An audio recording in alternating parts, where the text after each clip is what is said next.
बिस्मिल्लाहिर्रहमानिर्रहीम। अस्सलाम वालेकुम दोस्तों, उम्मीद है आप सब खैरियत से होंगे। मैं हूं डाइटिशियन मोहम्मद हमज़ा और आप देख रहे हैं न्यूट्रीवेंशन। आज की वीडियो में मैं आपको बताने वाला हूं कि आपने गैम का मेडिकल सेंटर टेस्ट करवाने से पहले कौन कौन से डॉक्यूमेंट्स का ख्याल रखना है और किन किन डॉक्यूमेंट्स को लेके जाना है जो कि वहां पर चेक होते हैं। गैम का मेडिकल टेस्ट सेंटर में जाने से पहले आपने ख्याल रखना है, आपने अपनी फाइल के अंदर ये सामने जो आपकी लिस्ट है इन डॉक्यूमेंट को लाजमी रख लेना है कि कोई डॉक्यूमेंट्स आप भूल ना जाएं। सबसे पहले आपने अपना ओरिजिनल पासपोर्ट लेके जाना है। यहाँ पर कुछ लोग ये गलती करते हैं कि फॉर एग्जांपल अगर किसी का एक पासपोर्ट जो है ना पुराना हो चुका था तो उसकी एक्सपायरी डेट आ गई थी, उसने दूसरा पासपोर्ट अपना इशू करवाया था या तीसरा पासपोर्ट इशू करवाया था। आपने जितने भी पासपोर्ट आपके पास हैं, अगर आप फ्रेश हैं, आपका फ्रेश पासपोर्ट है तो वहीं आपका फ्रेश पासपोर्ट चलेगा। और अगर आपके कोई पहले एक या दो कोई पासपोर्ट अगर एक्सपायर हो चुके हैं वो आपके पास हैं तो वो भी लाजमी आपने लेके जाने हैं। जितने भी पासपोर्ट हैं, एक है दो हैं या जितने भी हैं, और अपना फ्रेश पासपोर्ट भी आपने लेके जाना है। ये बात उन लोगों के लिए है कि जिनके पासपोर्ट एक्सपायर हो चुके हैं और उन्होंने कोई न्यू पासपोर्ट अपना बनवाया है। लेकिन अगर वो लोग जो फ्रेश हैं, जिनके पासपोर्ट की अभी एक्सपायरी डेट पड़ी है, जिन्होंने अभी फ्रेश पासपोर्ट बनवाया, तो वो अपना वही सिंपल फ्रेश पासपोर्ट लेके जाएंगे। उसके बाद आपने अपना ओरिजिनल आईडी कार्ड लेके जाना है। ठीक है, ओरिजिनल आईडी कार्ड आपका आपके पास होना लाजमी है। इसके अलावा अपने पासपोर्ट की 2 अदद फोटो कापियां लाजमी करा लीजिएगा। वहां पे एक फोटो कापी मांगते हैं, लेकिन एहतियातन आपके पास आपकी पासपोर्ट की 2 फोटोकॉपियां होना लाजमी है। अब पासपोर्ट की फोटोकॉपी में कैसे फोटोकॉपी करवाना है? पासपोर्ट का जो फ्रंट जिस पे आपकी पिक्चर होती है और पासपोर्ट नंबर वगैरह मेंशन होता है, आपकी डिटेल मेंशन होती है, वो और उसका जो उससे नेक्स्ट वाला जो पेज होता है जिसमें ब्लैक कलर में लिखा होता है डिफरेंट चीजें, उसका एक एक प्रिंट, यानी कि इसका। और जो इसका इसके साथ ही इसका दूसरा प्रिंट, जो पीछे page number 1 and page number 2 लिखा हुआ होता है ना, उसका भी प्रिंट आपने लेके जाना है। ठीक है, यानी कि एक सफ़े के ऊपर करवा लें, A4 पेपर के, यानी कि एक सफ़े के ऊपर ये करवा लें या आगे पीछे करवा लें, जो आपकी मर्जी है। आईडी कार्ड की अपनी फोटोकॉपी करा के जानी है। और गैमका की जो टोकन स्लिप है, मेडिकल टोकन, जब जो आपने अपॉइंटमेंट बुक करवाई है उसकी स्लिप का प्रिंट निकलवा के जाना है। इसके अलावा अपनी पिक्चर्स फोटोज लेके जानी है। पासपोर्ट साइज फोटो होनी चाहिए। तकरीबन 4 से 6 तस्वीरें आप लेके जाइएगा। 6 तस्वीरें ले जाएं, मांगते तो वो 3 या 4 तस्वीरें हैं, लेकिन आप 6 तस्वीरें एहतियातन लेके जाएं। अब ये आप पे डिपेंड करता है, आपके पासपोर्ट साइज जो पिक्चर है, जो आपकी तस्वीरें हैं, उसका बैकग्राउंड जो है वो या तो वाइट होना चाहिए या ब्लू होना चाहिए। वो कोई मसला नहीं है, सफ़ेद बैकग्राउंड भी चल जाता है और ब्लू बैकग्राउंड भी चल जाता है। तो ये कुछ टेस्ट के कराने से पहले जो रिक्वायर्ड डॉक्यूमेंट्स हैं, ये लाजमी हैं। अब नेक्स्ट मैं आपको प्रोसेस बताता हूँ। जब आप, बहुत से लोगों का ये सवाल होता है कि भाई मेडिकल सेंटर में जाएंगे तो वहाँ पर कौन कौन से टेस्ट करेंगे, कैसे टेस्ट करेंगे, टेस्ट करने से पहले क्या उनका प्रोटोकॉल होता है, क्या प्रोसीजर होता है। सबसे पहले ये सारी चीज़ें लेके आपकी जिस दिन की भी टोकन स्लिप फॉर एग्जांपल आपने आज निकलवाई, टोकन स्लिप के ऊपर ये कोई मेंशन नहीं होता कि भाई आपने इस दिन आके मेडिकल करवाना है या कोई इस डेट को आके मेंशन करवाना है। टोकन पे ऐसा कुछ मेंशन नहीं होता। आपके पास जब टोकन आ गया, आप नेक्स्ट डे जाके या जब भी जाके अपना मेडिकल टेस्ट करवा लें। उस टोकन के ऊपर ये मेंशन होता है कि ये जो टोकन स्लिप है इस डेट तक वैलिड है। तकरीबन 1 महीना, डेढ़ डेढ़ महीना आई थिंक सो टाइम होता है। 1.5 से 2 महीने का टाइम होता है। ठीक है, तो आपने यानी कि तकरीबन सिर्फ, बल्कि 1.5 महीना नहीं, 1 महीने का शायद टाइम होता है, उस पर लिखा होता है। खैर, अब आपने for example medical token slip निकलवा रही, अब आप जा रहे हैं अपने मेडिकल सेंटर में। जब आप जाते हैं टाइम पे पहुंच जाइएगा। मेडिकल सेंटर के ऊपर टाइमिंग, जो स्लिप है उसके ऊपर टाइमिंग भी मेंशन होगी। और ये जो सारी चीज इंफॉर्मेशन बता रहा हूँ, ये मेरी पिछली लास्ट वीडियो में अवेलेबल है। आपको मेरे चैनल पे जाएं, मेरे चैनल को सब्सक्राइब करें, बेल आइकन पे भी प्रेस करें ताकि आने वाली इन्फॉर्मेटिव वीडियोस आप तक पहुंचती रहें। तो मेरे चैनल पे जाके ये वीडियो मेरी देख लें, मेडिकल टोकन स्लिप खुद ऑनलाइन कैसे अपॉइंटमेंट बुक करवाते हैं। उसके ऊपर लिखा होता है, प्रॉपर एड्रेस भी लिखा होता है, टाइमिंग भी लिखी होती है। अब अब मेडिकल सेंटर चले गए। अब मेडिकल सेंटर जो ही जाते हैं, वहां पर बाहर जो गार्ड बैठा होता है वो क्या करता है, वो पहले आपका ओरिजिनल पासपोर्ट और आपकी स्लिप चेक करता है। जब आप ये चेक करवा देते हैं उसके बाद वो आपको एंटर होने देता है।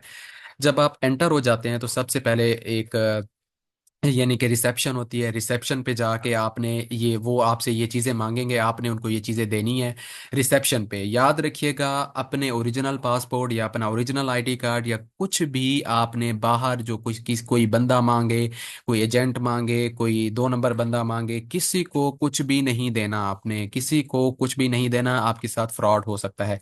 अपनी ओरिजिनल चीज़ें, ना ही फोटोकॉपी, कोई भी चीज़ किसी को नहीं जमा करवानी। जो मेडिकल सेंटर के बाहर कोई अगर बंदा आपसे कुछ कहे, कोई पैसे डिमांड करे, किसी को कुछ भी नहीं देना, ठीक है। जब आप मेडिकल सेंटर के अंदर एंटर होंगे तो उनके जो रिसेप्शन होगी वहां पर वो बंदा आपसे कहेगा, रिसेप्शनिस्ट जो होगा वो कहेगा ये अपने ओरिजिनल डॉक्यूमेंट्स दिखाएं, अपनी स्लिप दिखाएं। वो स्लिप अपने पास रख लेगा। थोड़ी देर के बाद आपको आपका नेम कॉल करेगा। वो डिपेंड करता है कि उधर कितना रश है। आपके जब बारी आएगी वो आपका नेम पुकारेंगे। आपका जब नेम पुकारेंगे उसके बाद आपको कहेंगे कि भाई ये कैमरा है, कैमरे के सामने बैठ जाएं। आपने कैमरे की तरफ देखना है और वो आपकी पिक्चर बनाएंगे और एक छोटी सी स्लिप आपको दे देंगे। अब वो छोटी स्लिप पकड़ के आपने बैठ जाना है, ठीक है। जब आपकी बारी आएगी तो वो आपको बुलाएंगे। अब नेक्स्ट प्रोसेस क्या होता है? नेक्स्ट प्रोसेस ये होता है कि सबसे पहले आपका फिजिकल एग्जामिनेशन होता है। उसमें डॉक्टर साहब आपका चेक करते हैं। सबसे पहले आपका वेट चेक कर लेते हैं, आपकी हाइट चेक कर लेते हैं, फिर इनकी बेस पे वो आपका बीएमआई कैलकुलेट कर लेंगे। अब बीएमआई क्या होता है? बीएमआई ये एक ऐसी चीज़ है, इससे पता चलता है कि भाई आप ओवर वेट हो, आपका नॉर्मल वेट है, या आपको ओबीस हो, यानी कि मोटे हो काफ़ी। तो ये यानी कि ये उनका ये एक पैरामीटर है, न्यूट्रिशनिस्ट का ये एक पैरामीटर होता है, मेडिकल का पैरामीटर होता है, ठीक है। यानी कि सिंपल आपका हाइट चेक करेंगे, आपका वेट चेक कर लेंगे। आपका हाइट और वेट चेक करने के बाद वहां पर जो डॉक्टर बैठा होगा फिजिकल एग्जामिनेशन में, ये भी आता है कि वो आपसे कहेगा कि अपनी शर्ट उतारें और अपनी बनियान अगर पहनी है तो वो भी उतारें, क्योंकि उसने चेक करना होता है कि आपकी स्किन पर कोई दाने तो नहीं है, आपकी स्किन पर कोई एलर्जी तो नहीं है, आपकी स्किन पर कोई मार्क्स तो नहीं है बर्थ, कोई भी यानी कि निशान तो नहीं है कोई ऐसे, और या कोई एलर्जी तो नहीं है, आपको कोई बीमारी तो नहीं है स्किन की, आपकी जिल्द की कोई बीमारी तो नहीं है। वो ये चेक करने के बाद आपको कहेगा, अगर आप फिट हैं फिजिकल एग्जामिनेशन में, वो कहेगा चलें ठीक है अपनी शर्ट पहन लें। इसके अलावा वो आपको कहेगा कि आपने जो पैंट या शलवार पहनी हुई है इसको थोड़ा सा ऊपर फोल्ड कर लें जितना हो सकती है। तो वहाँ पे आपकी टांगें भी देख लेगा कि टांगों पे तो कोई एलर्जी नहीं है, और ये सारी चीज़ें। इसके अलावा आपका आई साइट का टेस्ट होगा, आपकी आंखों का टेस्ट होगा। वो देखेंगे कि आपकी नज़र वीक तो नहीं है या क्या सीन है। यहाँ पर एक ज़रूरी हिदायत अपने दिमाग में बिठा लें। कुछ लोग ज़्यादा यानी कि वो बनने की कोशिश करते हैं। फॉर एग्जांपल, अगर आपकी आई साइट वीक है, आपकी नज़र कमज़ोर है, तो आप क्या करते हैं जी, ऐनक उतार के चले जाते हैं और आप क्या समझते हैं कि उनको नहीं पता चलेगा कि जी इनकी नज़र कमज़ोर है या नहीं। तो वहाँ जब आपका आई टेस्ट होगा वो पकड़ लेंगे। इसलिए अगर आपको ग्लासेस या आपका चश्मा, आपको नज़र की ऐनक लगी हुई है तो वो लगा के रखें, ठीक है। शुरू से ही लगा के रखें, ऐनक आपने नहीं उतारनी। जब आपका ये आई साइट का टेस्ट होगा वो आपने ऐनक पहन के रखनी है, ठीक है। यानी कि उनको सच हर चीज बताना है। खुद पूछेंगे तो नहीं, वो उनको जाहिर सी बात है नजर आ रहा होगा कि भाई इस बंदे ने ऐनक पहनी है, तो आपसे ये चीजें पूछेंगे, ये क्या लिखा हुआ है, ये क्या लिखा हुआ है, थोड़ा दूर बिठा के ये क्या वर्ड है, ये क्या लिखा हुआ है। जब आपका आई टेस्ट हो जाएगा, आई टेस्ट के बाद ये यानी कि फिजिकल एग्जामिनेशन इस तरह से हो जाता है। फिजिकल एग्जामिनेशन के बाद आपका दूसरा जो मरला होता है वो आपको बाहर भेजेंगे, वो कहेंगे चलें थोड़ा वेट करें। उसके बाद आपका ब्लड टेस्ट होगा, आपका ब्लड सैंपल लिया जाएगा, ठीक है। आपके खून का सैंपल लिया जाएगा खून का टेस्ट करने के लिए, ठीक है। इसमें डिफरेंट टेस्ट होते हैं। आपका एड्स का टेस्ट होता है, HIV जिसे बोलते हैं, एड्स का टेस्ट होता है, हेपेटाइटिस बी का टेस्ट होता है, हेपेटाइटिस सी का टेस्ट होता है, और आपके जिगर के टेस्ट होते हैं। आपके यानी कि ब्लड की हीमोग्लोबिन चेक की जाती है कि भाई इसका खून पूरा है या नहीं, ठीक है। और इसके अलावा जब ये सारी चीज़ें हो जाती हैं, इसके अलावा और भी काफ़ी टेस्ट किए जाते हैं आपके खून के अंदर से, ठीक है। तो ये मैं आपको अपनी नेक्स्ट वीडियो में, आप मेरे चैनल पे जाएंगे तो एक आपको वीडियो मिलेगी, उस वीडियो में मैं आपको बताऊंगा। तकरीबन मैं इसको कल तक अपलोड कर दूंगा इंशाल्लाह। तो बट आप जब भी मेरी ये वीडियो देखें, आप मेरे चैनल पे जाएं, मेरी डिफरेंट वीडियोस इसके ऊपर ऑलरेडी अवेलेबल अवेलेबल होंगी, आपको मिलेंगी, ठीक है। अब ब्लड टेस्ट में कौन कौन सी जो चीज़ें हैं, कौन कौन से इश्यूज आपके आ सकते हैं? सबसे पहले ये कि आपके जिगर में गर्मी आ सकती है। आपके जब जिगर के वो टेस्ट करेंगे तो आपके जिगर के जो इंजाइम होते हैं, जो जिसे आप आम अल्फाज में कहते हैं भाई जिगर में गर्मी आ गई है, वो एंजाइम ज़्यादा होंगे तो आपको वो अनफिट कर देंगे। आपको वो एक टाइम देंगे भाई ये इस दिन आए, दोबारा आपका टेस्ट होगा, ठीक नहीं आए, फिर आपको अनफिट करेंगे। अनफिट कर देंगे तो आपके वीज़ा के लिए मसला बन जाएगा, आपके लिए मसला बन जाएगा। तो आपके जो खून के जो टेस्ट हैं उनको, आपके मैदे में कोई गर्मी हो गई है, आपके जिगर में गर्मी हो गई है, आपको कोई भी इशू ऐसा हो गया आपके ब्लड टेस्ट में, तो वो मसला कर देते हैं, ठीक है।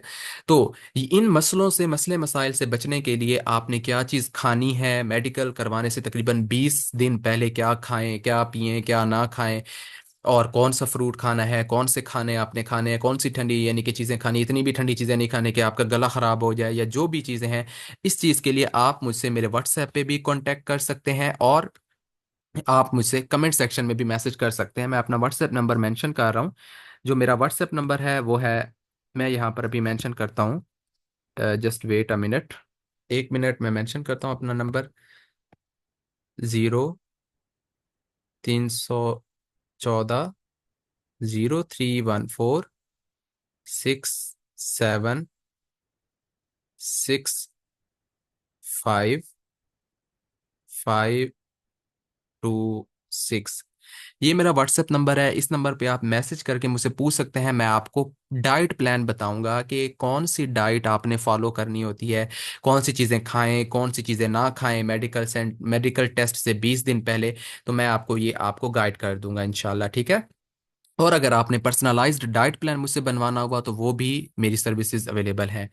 अब इसके अलावा ब्लड टेस्ट आपका जब हो जाएगा, उसके बाद वो आपको छोटी सी एक डब्बी दे देगा, उसमें वो कहेगा कि आप जाएं, इसमें अपना यूरिन, पेशाब, छोटा पेशाब कलेक्ट करके लेके आएं, और वो छोटा पेशाब आपने कलेक्ट करके उनको देना है, और यहाँ से भी आपका टेस्ट करेंगे। अब देखें आपके पेशाब का कलर किस तरह से है, आपके पेशाब में जलन आपको आती है, या डार्क येलो का कलर का है, जर्दे कलर का है, किस कलर का आपका यूरिन का सैंपल आता है, वो फिर जो है ना डिपेंड करता है कि आपने उस टाइम कितना पानी पिया हुआ है।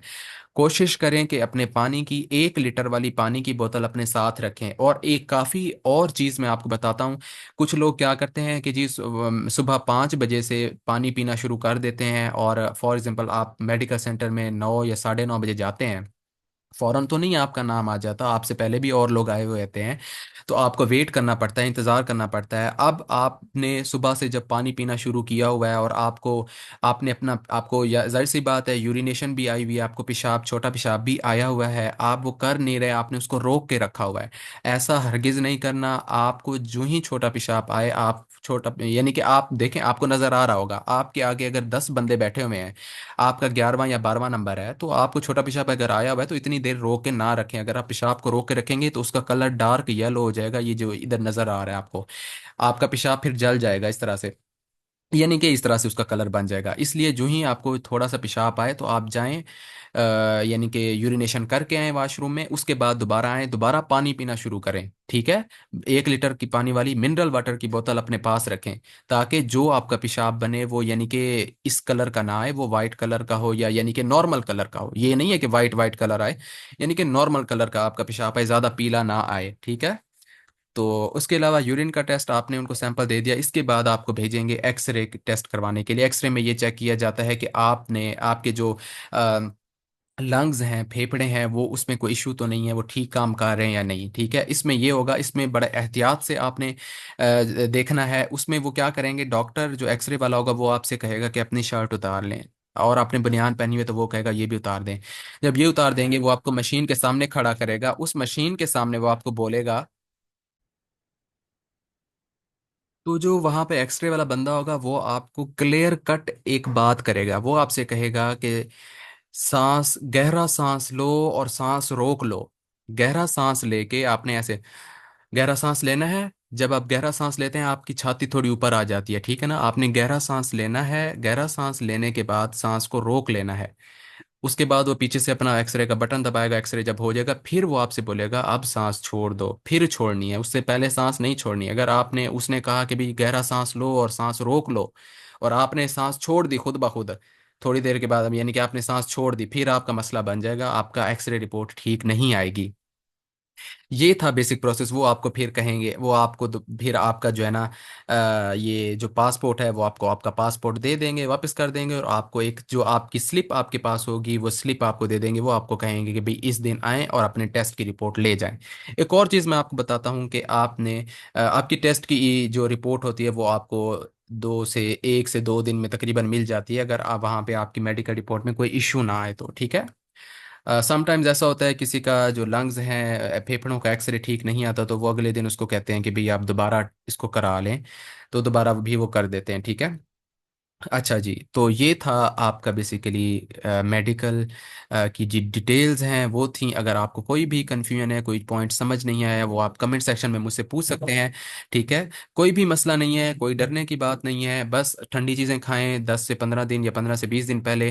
ठंडी चीज़ों का ये मतलब नहीं है कि आइसक्रीम खाना शुरू कर दें ताकि आपका गला ख़राब हो जाए, तो फिर तो मसला बन जाएगा आपके लिए। ठंडी चीज़ों का ये मतलब नहीं होता कि बर्फ़ वाला ठंडा यख पानी पिएं, ये मतलब हरगिज़ नहीं है, ठीक है। यानी कि फ्रूट्स खाएं, वेजिटेबल्स खाएं, ज़्यादा ऑयली चीज़ें ना खाएं, पानी ज़्यादा से ज़्यादा पिएं, फ्रेश फ्रूट्स खाएं, ये सारी चीज़ें। और ये नेक्स्ट वीडियो में मैं आपको प्रॉपर बताऊंगा कि क्या चीज़ खानी है, क्या चीज़ नहीं खानी, ठीक है।